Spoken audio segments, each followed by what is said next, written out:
What do you mean by walking in the Spirit? Do you have any idea about it? Some believe that walking in the Spirit means speaking in tongues. Some say that you must have this gift or that gift. Some others say that no, you should worship God in this way or that way.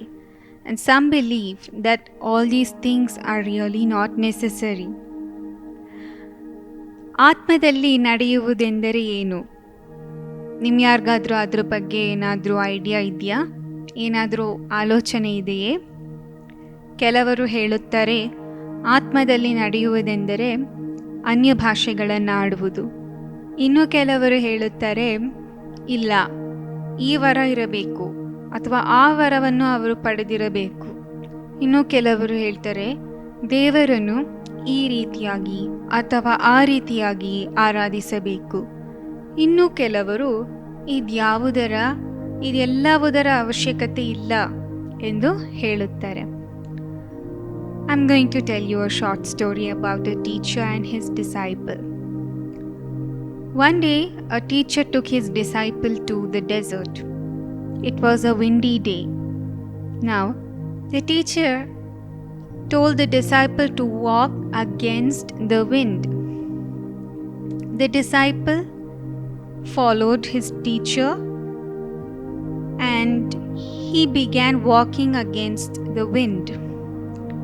And then the teacher asked him, "How was it walking against the wind?" And the disciple answered and said that it's hard.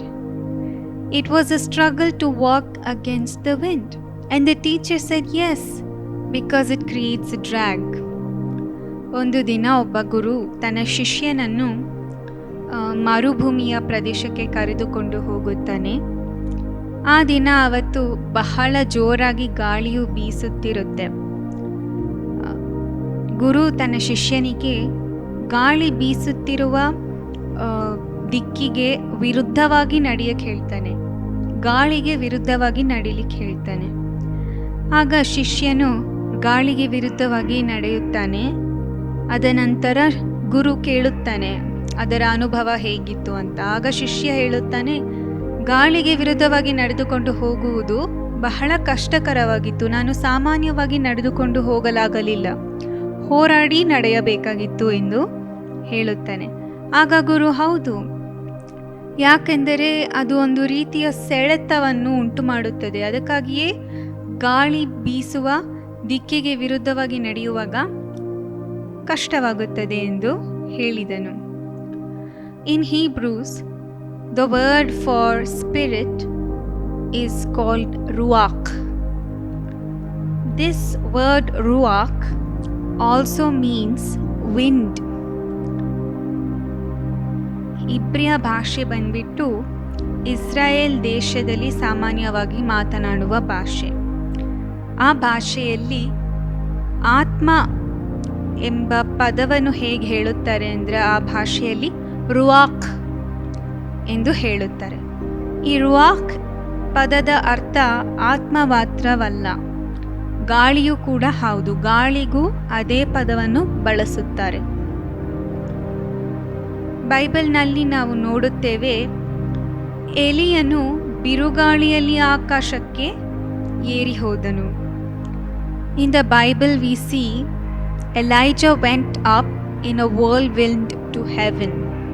And on the day of Pentecost, a sound came from heaven as of a rushing mighty wind. In Nahum chapter 1 verse 3 we see that the Lord has his way in the whirlwind and in the storm. Jeremiah chapter 51 verse 16 says, "When he utters his voice, he releases the wind from his storehouses." Proverbs chapter 30 verse 4 says, "Who holds the wind in his fists?" Jesus once said to a man called Nicodemus, "Do not be surprised when I say to you, be born again. The wind blows wherever it wants. Just as you cannot tell where the wind is coming from or where it is going, so is everyone who is born of the Spirit. ಬೈಬಲ್ನಲ್ಲಿ ಎಲಿಯನು ಆಕಾಶಕ್ಕೆ ಏರಿ ಹೋದನು, ಬಿರುಗಾಳಿಯಲ್ಲಿ ಆಕಾಶಕ್ಕೆ ಏರಿ ಹೋದನು. ಪಂಚಾಶತಮ ದಿನದಲ್ಲಿ ಬಿರುಗಾಳಿ ಬೀಸುತ್ತದೋ ಎಂಬಂತೆ ಒಂದು ಶಬ್ದ ಕೇಳಿ ಬಂತು. ನಾಹುಮ ಅಧ್ಯಾಯ 1 3ನೇ ವಾಕ್ಯವನ್ನು ನೋಡೋಣ. ಕರ್ತನ ಮಾರ್ಗವು ಸುಳಿಗಾಳಿಯಲ್ಲಿಯೂ ಬಿರುಗಾಳಿಯಲ್ಲಿಯೂ ಉಂಟು. ಯೆರೆಮೀಯ 51:16ನೇ ವಾಕ್ಯವು ಹೀಗೆ ಹೇಳುತ್ತದೆ, ಆತನು ತನ್ನ ಶಬ್ದವನ್ನು ಎತ್ತುವಾಗ ತನ್ನ ಭಂಡಾರಗಳೊಳಗಿಂದ ಗಾಳಿಯನ್ನು ಹೊರಗೆ ತರುತ್ತಾನೆ. ಜ್ಞಾನೋಕ್ತಿ 34ರಲ್ಲಿ ನಾವು ವಾಕ್ಯವನ್ನು ಹೀಗೆ ನೋಡುತ್ತೇವೆ, ತನ್ನ ಮುಷ್ಟಿಗಳಲ್ಲಿ ಗಾಳಿಯನ್ನು ಕೂಡಿಸಿದವನಾರು. ಹೀಗೆ ಯೋಹನ ಸುವಾರ್ತೆಯಲ್ಲಿ ಯೇಸು ಕ್ರಿಸ್ತನು ನಿಕೋದೆಮ ಒಬ್ಬ ಯಹೂದ್ಯರ ಅಧಿಕಾರಿ. ಯೇಸು ಕ್ರಿಸ್ತನು ನಿಕೋದೆಮನಿಗೆ, ನೀನು ತಿರುಗಿ ಹುಟ್ಟತಕ್ಕದ್ದು ಎಂದು ನಾನು ನಿನಗೆ ಹೇಳಿದ್ದರಿಂದ ನೀನು ಆಶ್ಚರ್ಯ ಪಡಬೇಡ.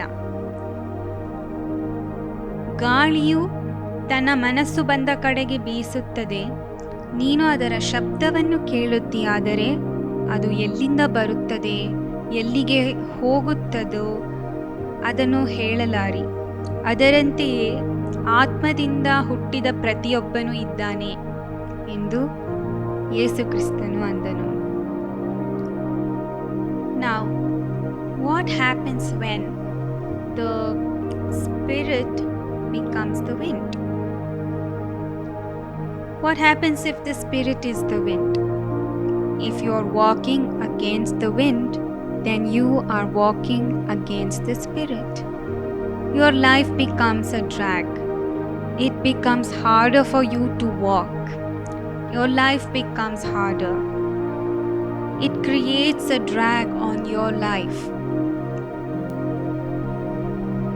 Everything you do becomes harder. Everything you do takes more energy to do less. ನೀವು ಈಗ ಯೋಚನೆ ಮಾಡಿ, ಗಾಳಿಯು ಆತ್ಮವಾದರೆ ಏನಾಗುತ್ತದೆ? ಈ ಗಾಳಿಗೆ ವಿರುದ್ಧವಾಗಿ ನಡೆದರೆ ಈಗ ನಿಮ್ಮೆಲ್ಲರಿಗೂ ಗೊತ್ತು, ನಡೆಯಲು ಕಷ್ಟವಾಗುತ್ತದೆ. ಏನಕ್ಕೆ ಅಂತಂದರೆ ಒಂದು ರೀತಿಯ ಸೆಳೆತವನ್ನು ಅದು ಉಂಟು ಮಾಡುತ್ತೆ. ಈ ಗಾಳಿಯ ವಿರುದ್ಧ ನಡೆಯುತ್ತಿದ್ದೀರಾ ಅಂದರೆ ನೀವು ಆತ್ಮದ ವಿರುದ್ಧ ನಡೆಯುತ್ತಿದ್ದೀರಾ ಎಂದು ಅರ್ಥ. ಈಗ ನೀವು ಆತ್ಮದ ವಿರುದ್ಧ ನಡೆಯುವವರಾಗಿದ್ದರೆ ನಿಮ್ಮ ಜೀವನ ಹೇಗಿರುವುದು? ಬಹಳ ಕಷ್ಟಕರವಾಗಿರುತ್ತದೆ, ಹೋರಾಟದಿಂದ ತುಂಬಿರುತ್ತದೆ. When you go against the Spirit, you are fighting against the wind. And when you are walking against the wind, you will feel weary and worn out. You will become tired. When you live by the flesh, it means that you are living in sin. That means you are walking against the wind.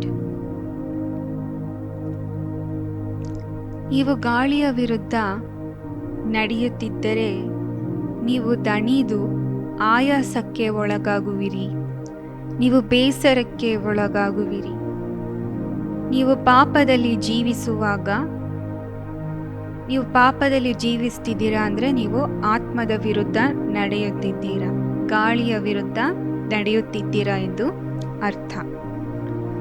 ಹಾಗಾದರೆ ದೇವರ ಗಾಳಿ ಯಾವ ದಿಕ್ಕಿನಲ್ಲಿ ಬೀಸುತ್ತದೆ?